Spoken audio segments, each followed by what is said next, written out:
We all know about famous superheroines such as Wonder Woman, Wasp, Black Widow, Storm, Jean Grey, Black Canary, Captain Marvel, the Carol Danvers version, not the original male one, and etc. But most people don't seem to realize that there was one superheroine who predates most of them by a few years.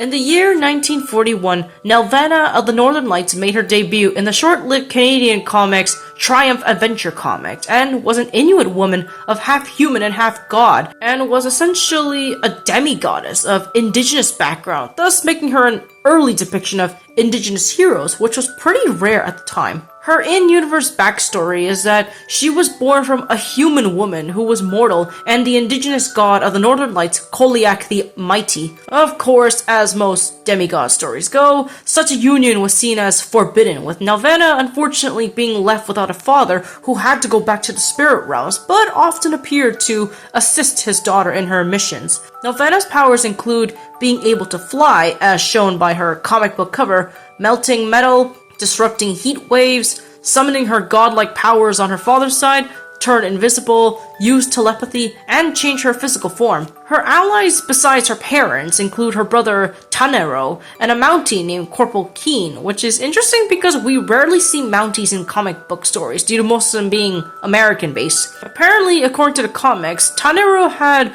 a weird curse where he got turned into a dog in the presence of white people for whatever reason, despite possessing similar powers to his sister. Yeah, I don't know how that works either. Because of how obscure Nelvana sadly is, and how there were only 31 issues of her original comic series, which are pretty rare nowadays, I'm surprised she hasn't appeared as much in the modern day, let alone get mentioned. Most of her comic stories involve her going on adventures in frozen kingdoms that were under ice, and helping out in the efforts against the Axis powers under her human identity, Alana North. Yes, in a sense, she became the spiritual predecessor for Wonder Woman due to the latter also having fought in World War II against the Axis powers and going on adventures outside of her island. As for where the name Nelvana came from, the author who created her, named Arthur Dingle, got the idea from meeting a woman in Kugluktuk, Nunavut, back when it was called Coppermine, and her name was either Cecile or Connie Nelvana.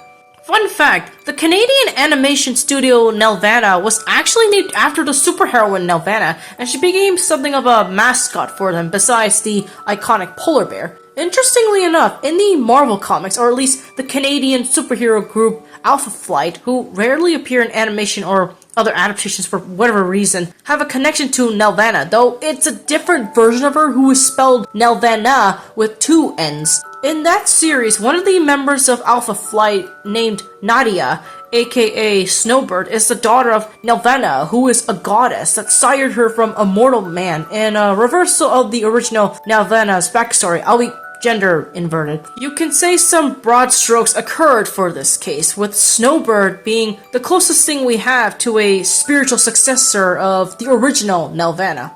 Another fun fact is that on October 5th, 1995, Canada Post had issued a special stamp depicting her, Superman, Johnny Canuck, Captain Canuck, and Fleur-de-Lis as part of the comic book superhero series, though ironically Superman is the only hero who isn't Canadian, but it is a nice tribute considering how we don't hear about those other heroes in the modern day either. Funny thing is, I meant to make this video for Canada Day, but it got delayed near the end of the month, if anything else. But hey, at least it's still in July, so better late than never. I actually plan on referencing her in one of my future upcoming stories called Enhanced Universe, where it takes place in a fictional city located within Ontario, Canada, known as Nelva City, since I figured it can make for a neat Easter egg for Canadian superhero fans, or fans of comics in general.